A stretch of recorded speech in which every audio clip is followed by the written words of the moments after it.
Hey everybody, welcome to Impact Theory. You are here, my friends, because you believe that human potential is nearly limitless, but you know that having potential is not the same as actually doing something with it. So our goal with this show and company is to introduce you to the people and ideas that will help you actually execute on your dreams. All right, today's guest is a clinical psychologist and acclaimed author on the topic of parenting who's not only on Oprah's Super Soul 100 list, but Oprah said, brace yourself, that in the 30 years she's been doing interviews, this woman is the best she's ever seen. Not bad. Born in India but trained in the West, her work focuses on the integration of Eastern philosophy and mindfulness into the realm of growth, expansion, and transformation, bringing some much-needed pizzazz to the somewhat homogenous world of self-improvement.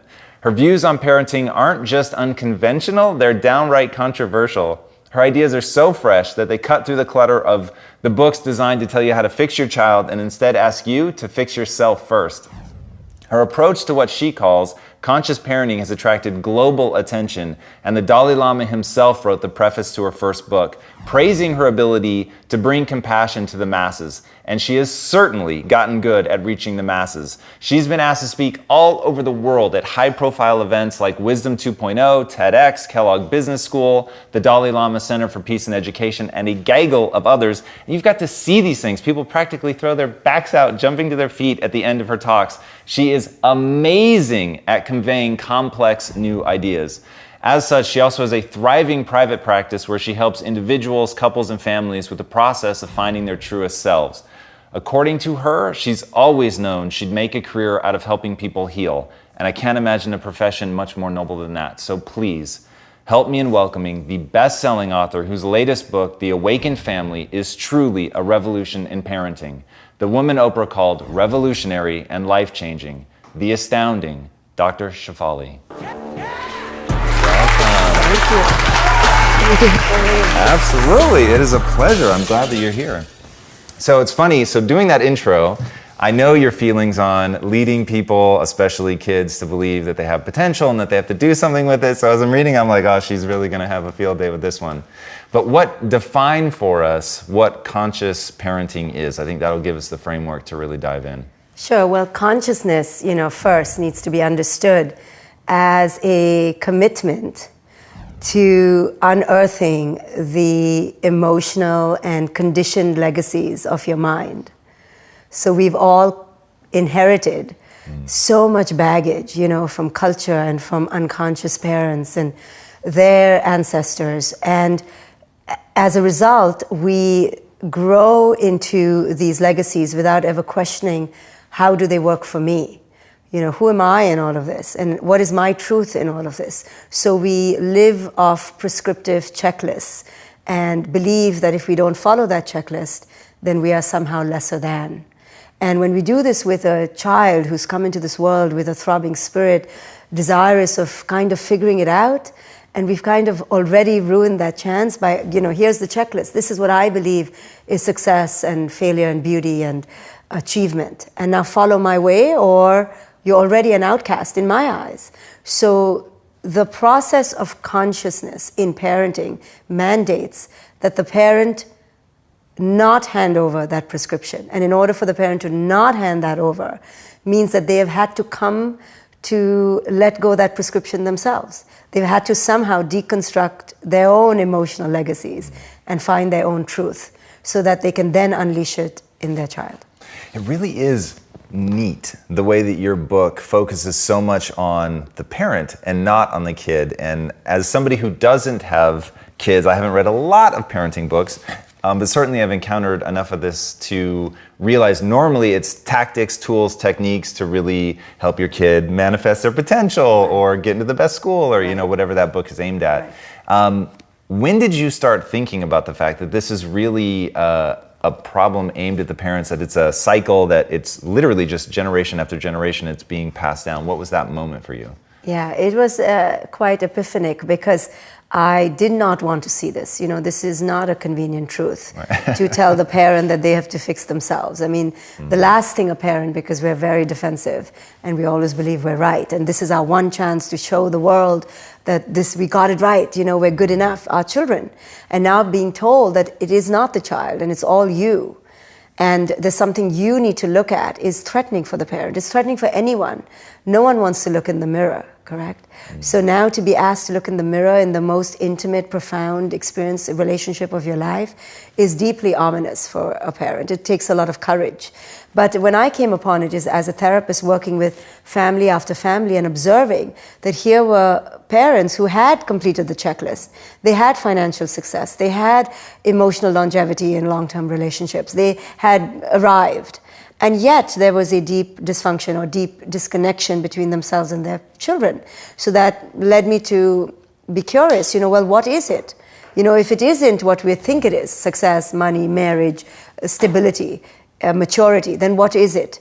And I began to see that it's this thing that I call consciousness, which is really the parent's inability to realize that there's this thing called conditioning that obscures the ability to see the child for who it is. So because we've been conditioned, we don't even know we're so conditioned. With like cultural norms and stuff? Well, everything. We're conditioned by our own childhood, by the unconsciousness of our parents. We're conditioned by culture in terms of norms, what is right, what's acceptable. And when you say the unconsciousness of our parents, you mean that they've just handed over what they were handed? All their stuff. They've not been aware, they've not been attuned, they've not been aligned, they've just been doing what they were told was the right way to live.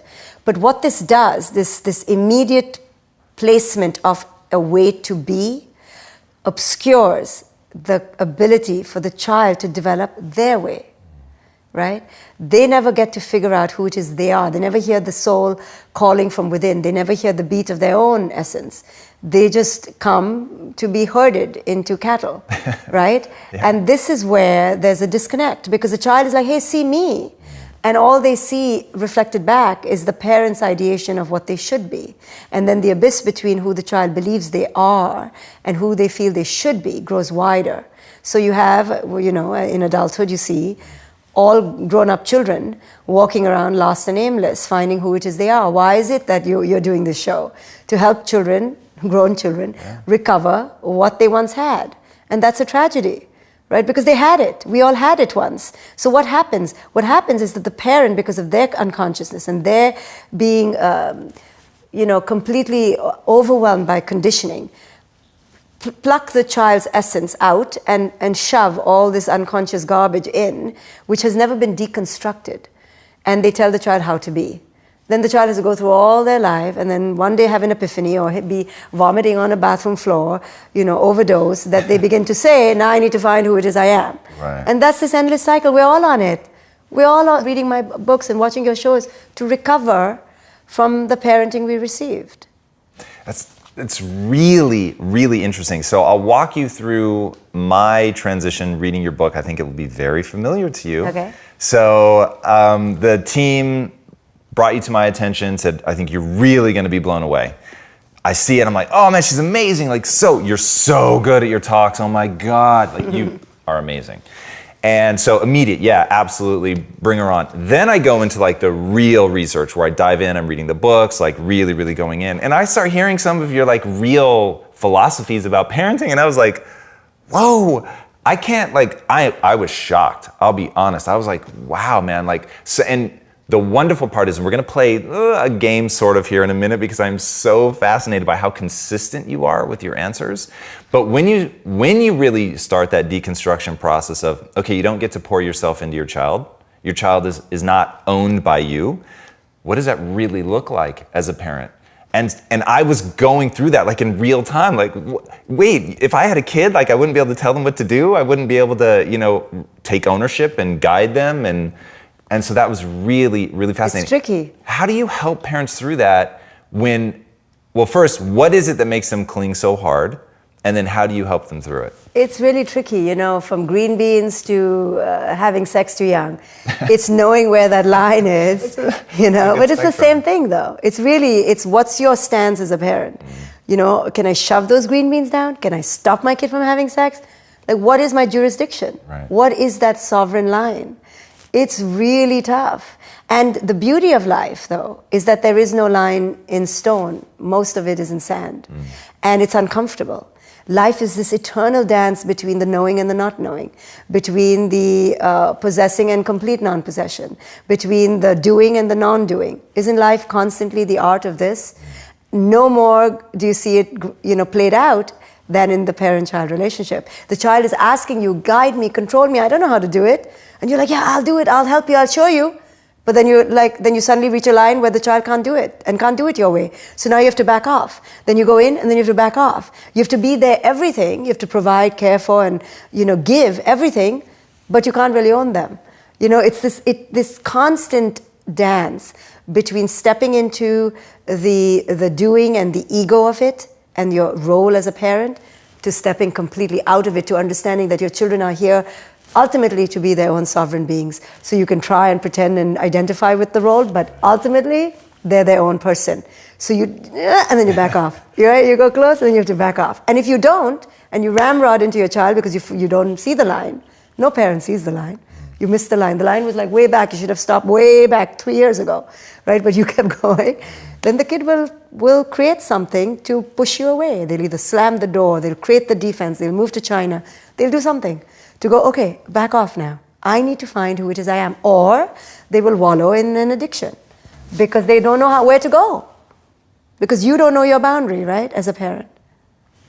So when you're working with these families and they're coming and they're struggling, is there like a system that you go through to break it down, to help them identify that? And because one thing I think about when I look at it is kids' brains just aren't developed. So if I was imagining you doing a parent and child session, and the parent has all these rules and they've overstepped their bounds, but the child literally has an underdeveloped brain. So how risky, to use my words, is it to so fully empower somebody whose brain hasn't finished developing to really take autonomy? Right.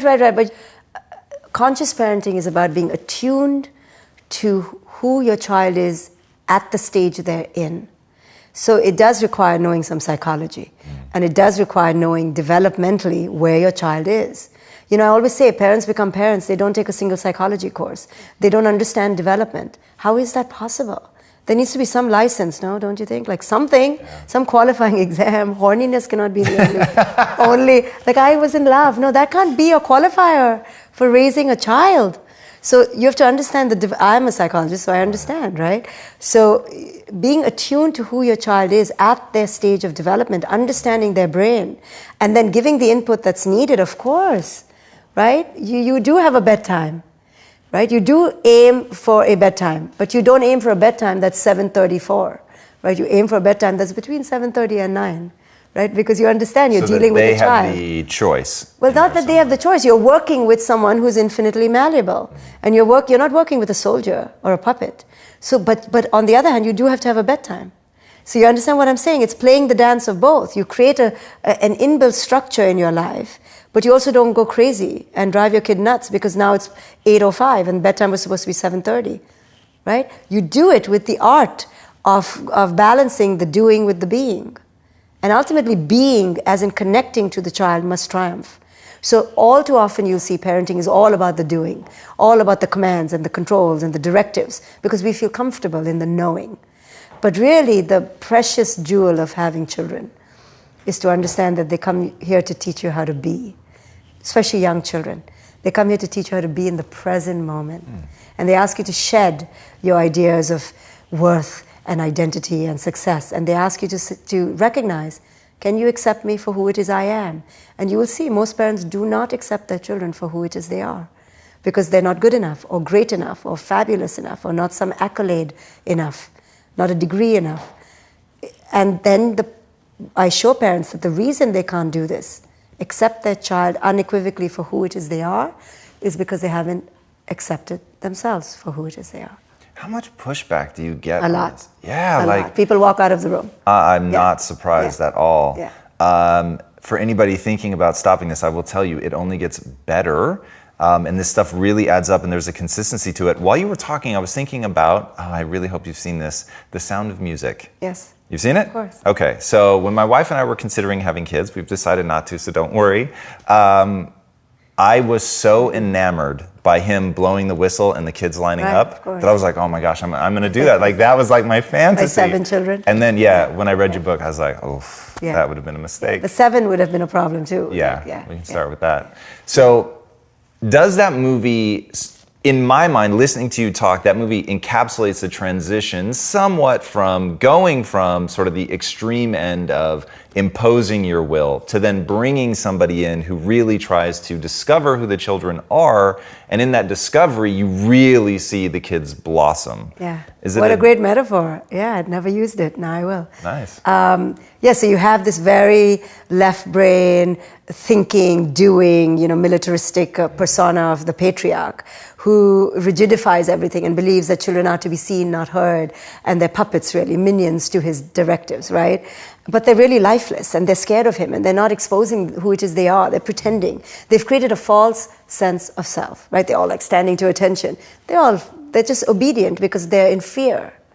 So that's the predominant traditional parenting paradigm. Control-based, hierarchical, dogmatic, and dominant.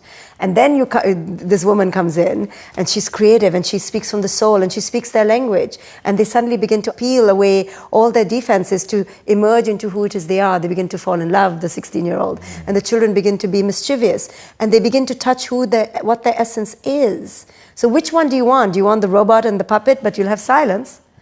Or do you want life and creativity, but you'll have chaos?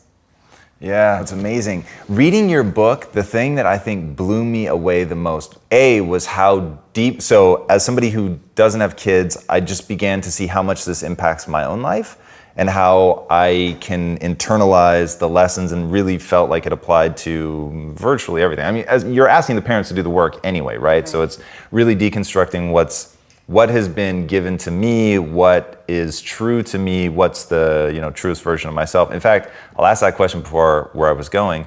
How do you identify or cultivate, or whatever that word is, the truest version of yourself? Sure. But just to piggyback on what you just said, my work seems to be about the parent-child relationship, but it's really about healing the child within the parent. And in that respect, it's for every human being. I will agree. Because every human being is a child. So it's in the under the umbrella and the guise of the parent wanting to pick up the book because it's about the child.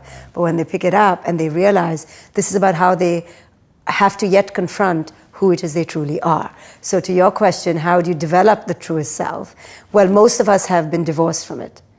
This is just the tragic truth. For the reasons I said, we've been given a prescription, we've been raised through a conditioned lens, not a lens that truly honors who it is we are. So in order to now recover that, we have to peel back the layers. We have to undo all that has been done to us. So we have to re-question all that we should have never been given answers to, and we should have been allowed to discover on our own, such as, who is God? What is God? What is religion? What is beauty? What is achievement? What is success? What is truth? Right? Those questions, those big life questions should have been led to us, not given to us. We should have been led to discover them. They should not have been given to us packaged, because maybe they don't work for us. And it is through the discovery of those answers that we discover who it is we are. And we discover our relationship with the universe. So we are robbing our children of this valuable process by handing them this list. All we need to do really is just to guide them. And the most essential thing we need to do is discover those answers for ourselves and value the sovereign right to muddle and fumble and stumble and mess up. Because when we value it and see how much it's given us, we let our children suffer. We let our children fumble because we know where it's going to take them, because we saw where it took us. That was one of the things that really made me fall in love with what you were saying, is that notion that I get it. I get you want to protect your kids from pain, but look at your own life and the strength that you've developed and the clarity that you gained from the times that you fell down, from the times that you struggled. And I thought, wow, this, by the way, this is the reason I don't have kids. I'm afraid I don't have the ability to watch them suffer. I hear you. And that was the final thing where I was like, This is the greatest lesson for parents, to realize the power of pain and our desire to fix it for our children and to control it, because we're trying to mitigate and control it for ourselves, but we've never been able to. But this is the universe's biggest lesson. You have to surrender. Life is pain. Life is unpredictable. It's a curveball. It's a crapshoot. It's an adventure. And if you don't live it, waking up every day saying, maybe this is the day I will fully give it all up and change and start anew. We're so afraid to mold the skin. We're so afraid. So we'd much rather live in the conformity of stagnancy, as long as we remain the same, it's much easier. But life is not that. And our children come kind of ready to be that ever morphing. You look at a child crying biggest tears one moment and then gleefully excited the next. They have the capacity to morph. We rob them of this capacity. We stagnate. We rigidify them. So we need to learn from them. They live in every moment present. And whatever the present moment asks, they engage. And then they move to the next moment, ready again, new, beginner's mind. So all spiritual lessons of the mystics are ever present in this potential of this moment. And our children show us that. We're just afraid. Pain is the greatest teacher. Doesn't mean you self-flagellate and self-inflict. It just means you don't hold yourself back in the fear of it. You just live fully, right? And the ultimate fear is that of death, right? That's what we're warding off, But so what? Homelessness, jail, or death, I tell my parents, So those are the three fears? That your kid will be homeless, end up in jail, and die? Now let's deconstruct those. I heard that first in a talk that you gave, and I was like, literally in my mind, oh, like she's going to be okay with this kid being homeless? And then you're like, what's so bad about being homeless? Right. It was fascinating. Well, if that is their destiny, you're not going to take them there. You're not going to stop them either. So how do you steer them, though? Because any parent, that's where, when they don't see that you have guidelines, that you have the bedtime but it's flexible, all the things you went over before, but when they don't see that and they hear, it sounds flippant, right? But I know that it's not, having been deep enough in your world. It sounds flip because people come from the mind. They don't even understand what I'm talking about till they begin to live it. It sounds horrific, okay? It's a horror show for somebody who's rule-bound, who's that guy in Sound of Music. He was horrified by her, right? She had to work so hard breaking down his defenses because he lives in fear. His paradigm is fear. His life is based on fear. So for that parent, this is a horror show, right? But they're the ones crippled in fear, not me, right? So when I show them that they're living in their mind, they're not here in the present moment. When you live in the present moment more and more, not everyone can live it 100%, then you're deeply attuned to what it is your child needs. Therefore, you will have guidelines. But the guidelines are not coming from someone else's rigid definitions. They're emanating from the moment. If you're deeply present to your child, you will know when your child needs to sleep. You will know your child doesn't like green beans. Don't push them, but give them something else. What do you do, though, if the kid, they need sleep? You can see everything about it. But they do need sleep. The child will sleep. There's no child who will not sleep, right? There is no child who will not sleep. What about the kid who's fussy and crying and the parents they just need a nap, but they refuse? Right, but there's a way. So you're going to give me extreme example, they're and then this, right? You present it to me. That's what parents do. But there's a way to work with the kid. They need a nap, but they're not ready. Right. So you want to get them here, but you can't yank them from the collar and bludgeon them to that, right? You have to find a way to go. You want to. You trust me. You want to. You want to. Ask any parent. I'm go to sleep, right? That book. Why do you think that book does so well, right? Right. It's because the worst thing is after 9 o'clock at night. You can't deal with a crying child after 9 o'clock at night, right? And it's the child's fault, really. After 9, it's the child's I would even say, I'm who stays awake after 9? That's my time. Right. But, so that's why you begin working on them from 5 o'clock in the evening, Right. You can see a glass of wine at 9 and you have to start at 5, You wear them down slowly. But there's a way you work it through. What I'm saying is that these are not minions, You have to come alive to the impossibility of getting these beings to get on track. It's an impossibility. The way to do it is not through control. The way to do it, to doing it is to enter the present moment, deeply connect, and through that connection, the child will move. They do move. Children do want to be connected and rested and well fed. They are just children. Now deal with them, right. Talk to me, when you say be in the present moment, does that be aware of what's really going on? Don't be bringing the past? Is this you talk about kids and parents living in different time zones? Is that concept, or is it something else entirely? Well, it's an uber spiritual concept of learning to be here, right? So you want your child asleep, but they're fussy.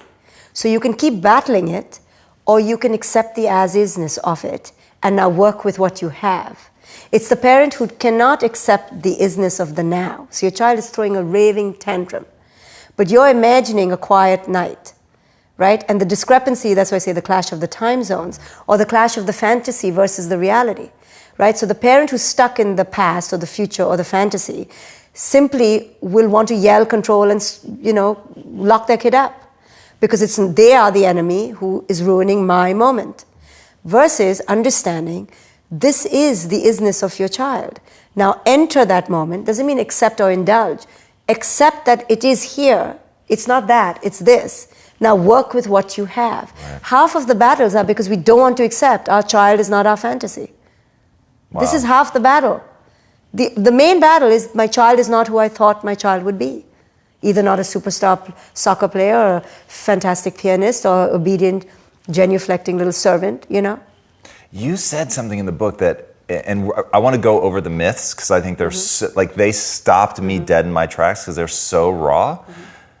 But you said something in the book where it was like, you actually, the father was like a really high achiever. And you basically said you actually don't accept your child as average. Like if they're average, you have a problem with that. Right. And that would be hard to take. Well, for overly successful, ambitious, perfectionistic, anal men and women. That was good. It would be very hard. But the problem reading it is he wanted to believe that he did love and accept his child as average. Right. And if I remember right, he sort of really pushes back against you and don't be so absurd, of course I do. Yes. Do people come around and finally realize, whoa, I don't, and then, I don't want to lose this. Right. And the guilt, once they realize, the epiphany is like a floodgate of guilt, right? Yes. So it's if I allow myself to have the epiphany, I have to feel, however old my kid is now, I have to feel badly about that. Yes. And how do you help people? So do they have the epiphany? Yes. And then how do you help them through the flood of guilt? Yeah. So the epiphany, yes, is married to guilt. So I often say when I do workshops, if you're going to leave here without guilt, you haven't learned anything. So some amount of guilt is good. Right. I'm not talking about, again, self-abnegation and shame. I'm talking about a healthy dose of, oh my God, I didn't know this. And then quickly to transform it into action. And the action being transformation. Not wallowing in the guilt now and now being in bed for the next 3 months.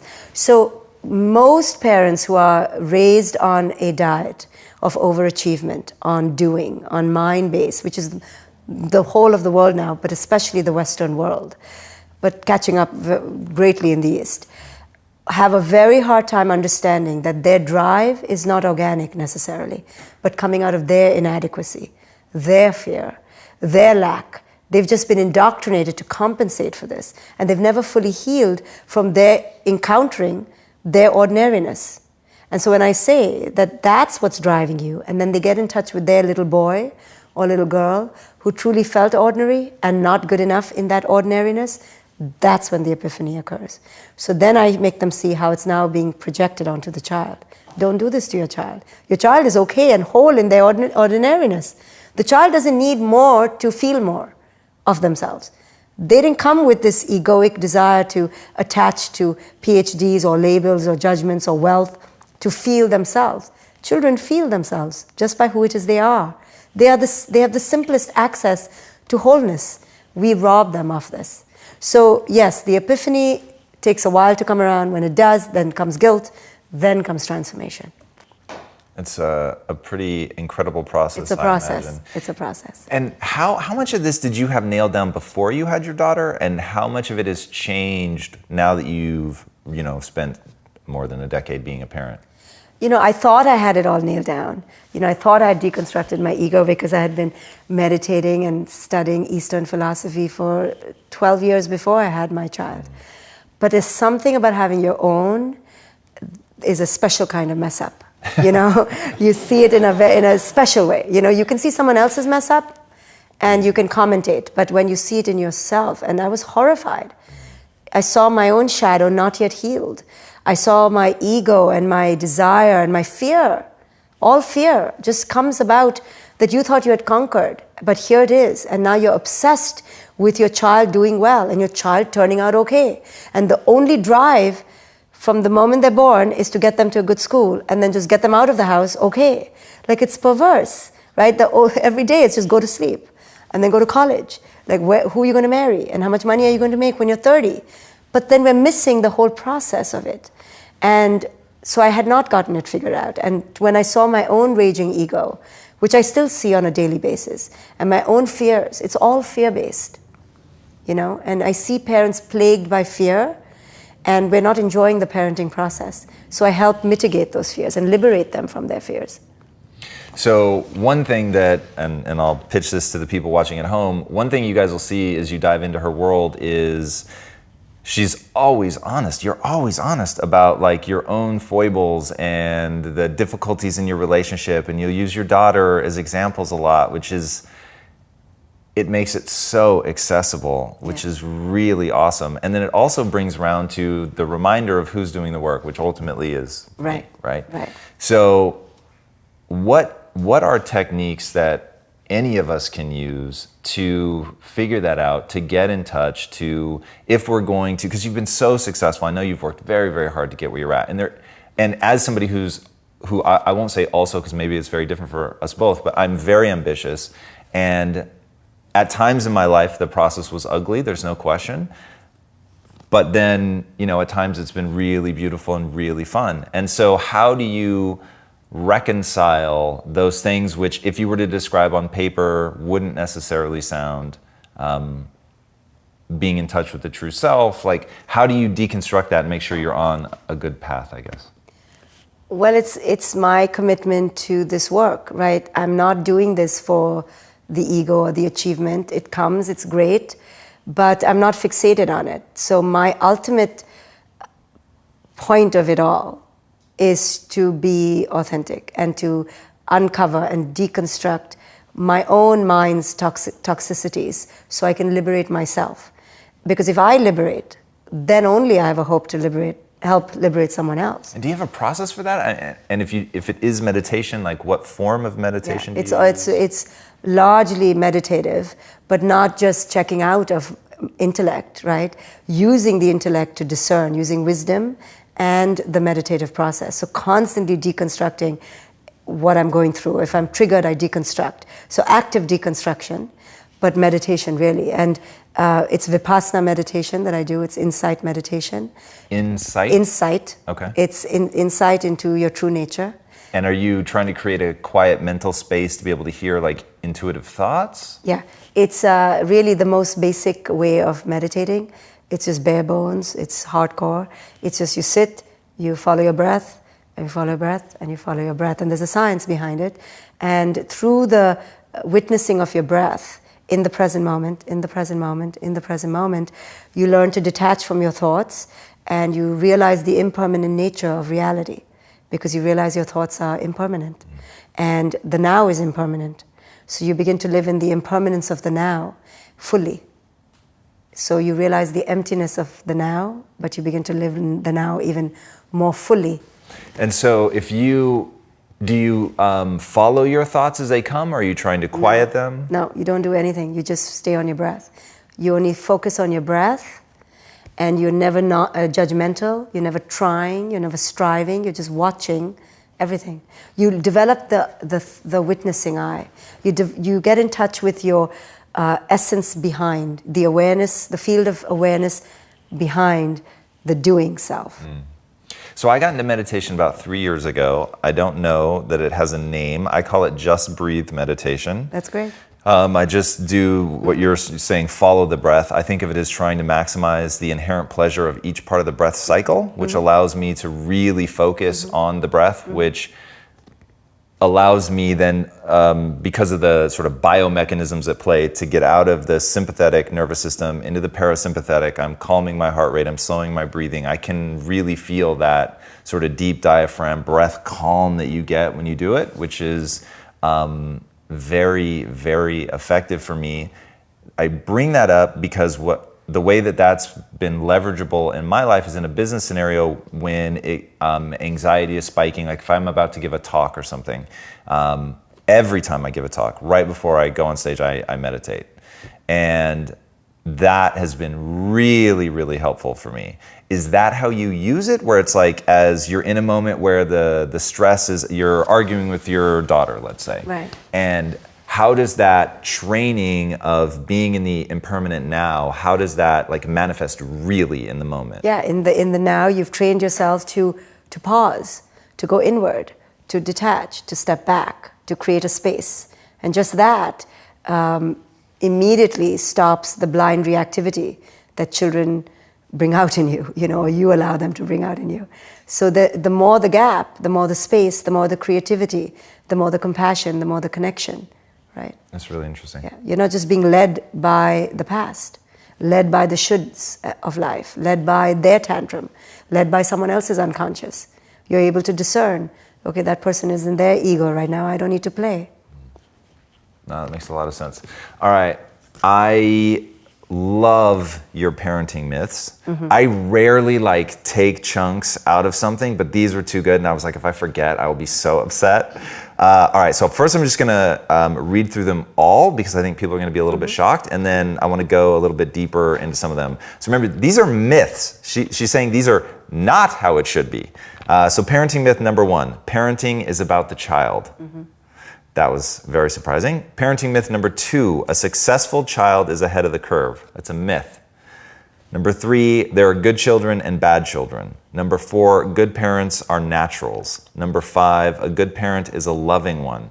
That one I literally reread twice. I was like, wait a second. So myth, it is a myth that a good parent is a loving one. Definitely want to talk about that.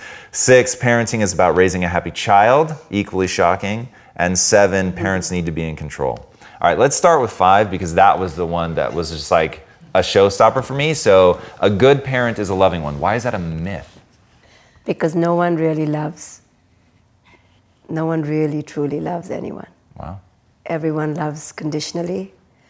And the conditions are, need me, can I need you, can I depend on you, depend on me, give me worth, don't let me go, make me happy, satisfy me. It's all about me. To truly love someone takes faculties that we haven't developed yet, and least of all the parent. Most love is conditioned, control-based, and fear-based. It's all about the self. To love another, it takes evolution of unparalleled proportion. I can't honestly say I highest love my daughter. I try. Most times I'm conditionally loving her, and she knows it. And she detests it, and she pushes back. And she goes, you're not seeing me. This is not about me. This is about you. And then I love her less.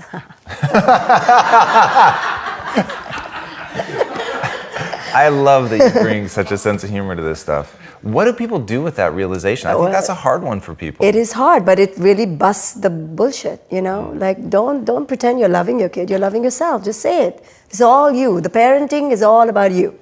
It's about your ego, your need, your desires. It's all your show. That guy with the 7 kids in Sound of Music, it was his, it was his little movie. It was his show, his movie. So we pretend we love our children, and in the name of love is all the tragedy in the world. All the double suicides and murders and this, all in the name of love. But love is attachment. That's attachment. It's not love. And all of us are attachment-based lovers, not high lovers.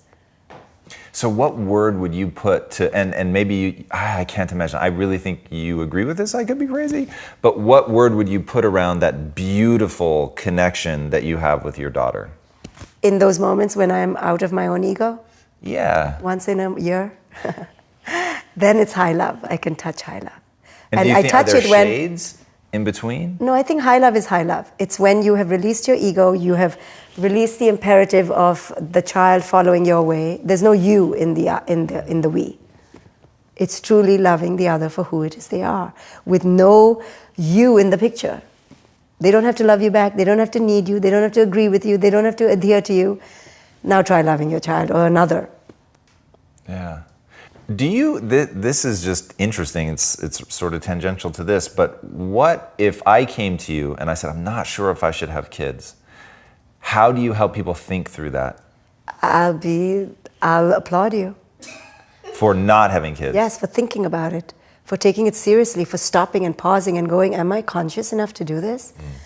You think all of us should have had kids? I shouldn't have had a kid when I had a kid. I shouldn't. I was not conscious.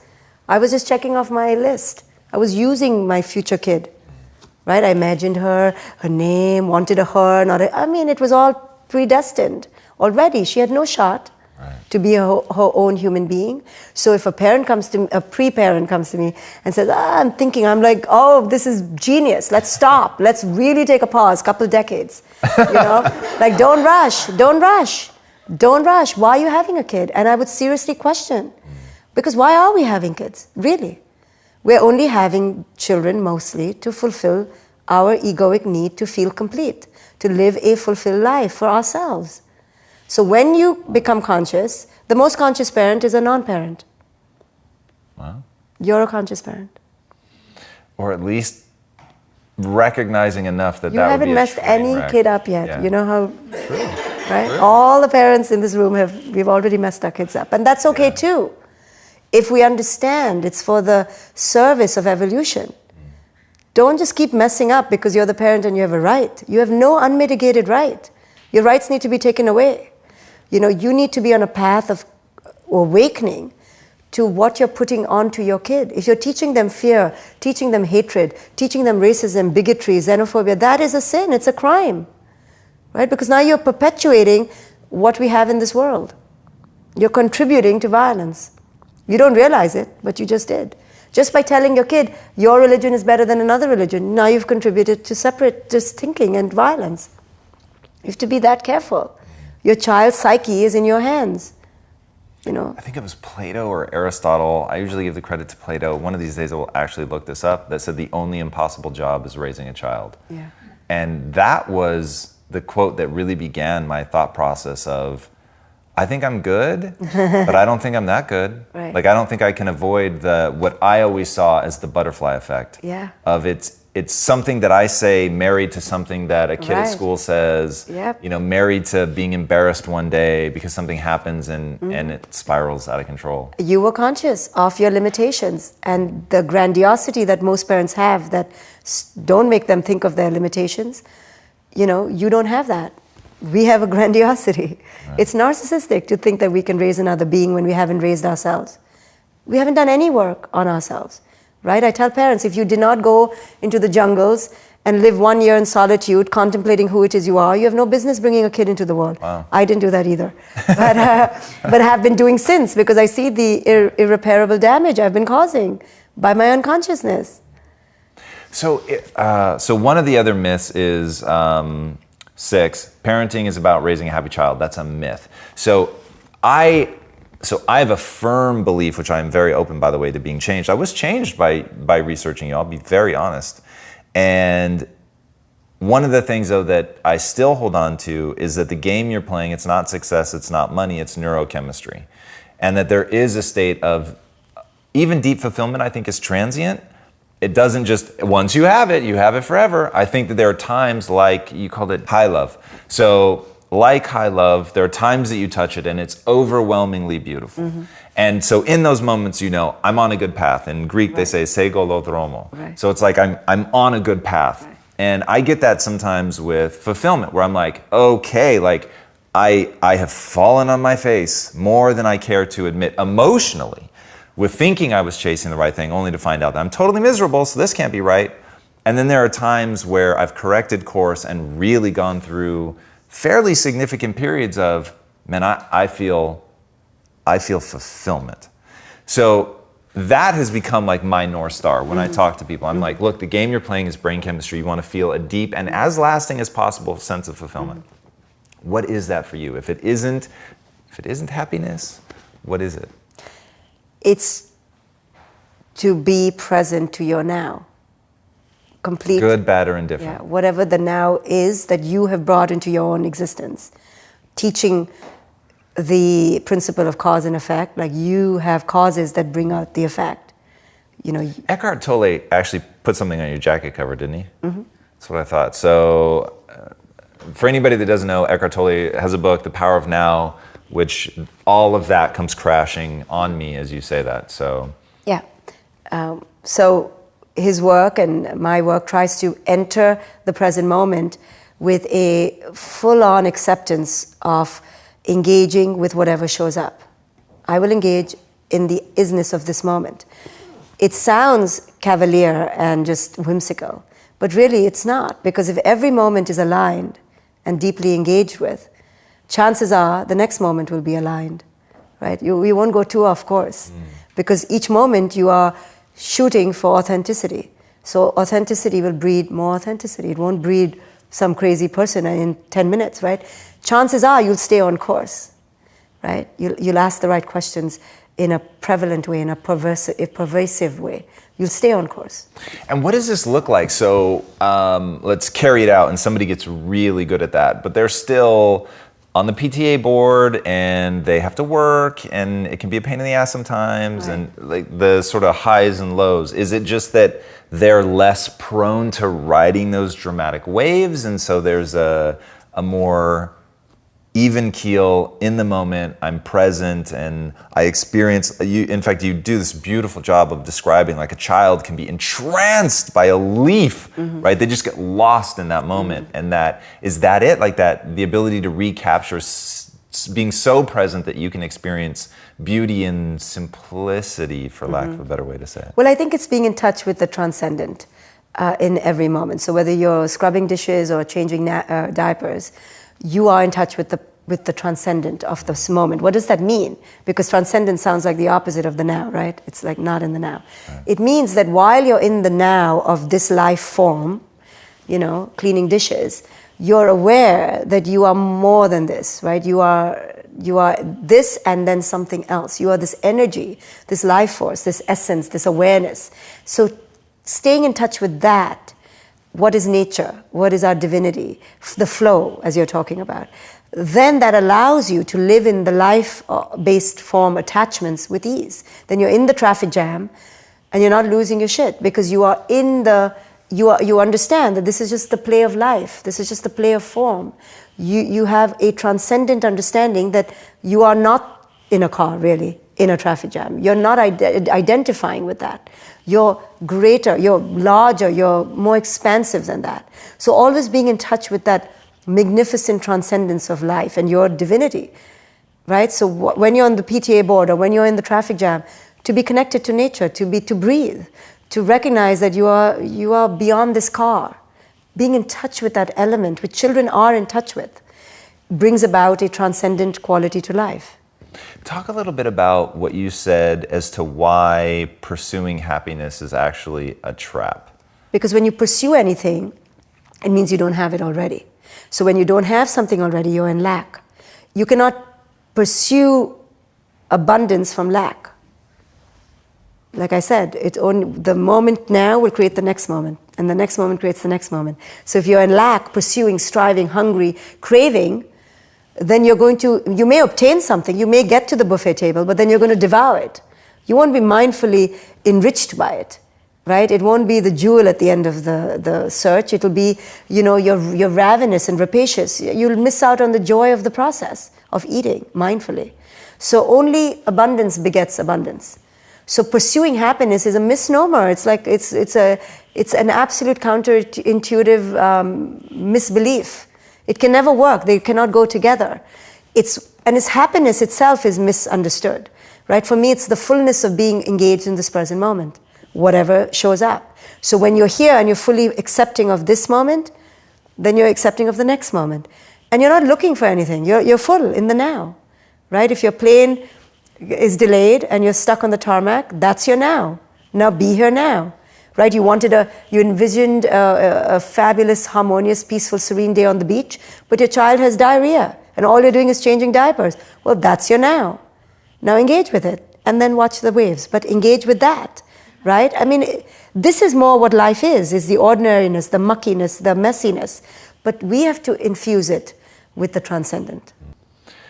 Much to my shock, horror, and dismay, I have to get to my last question now. But first, where can these guys find you online? On my website, drshefali.com. They can visit me at my events. I have events all over the place, and I'm having one in Long Beach, California, where I gather parents together, and not just parents, children of parents, adult children, right? All of us are that, right?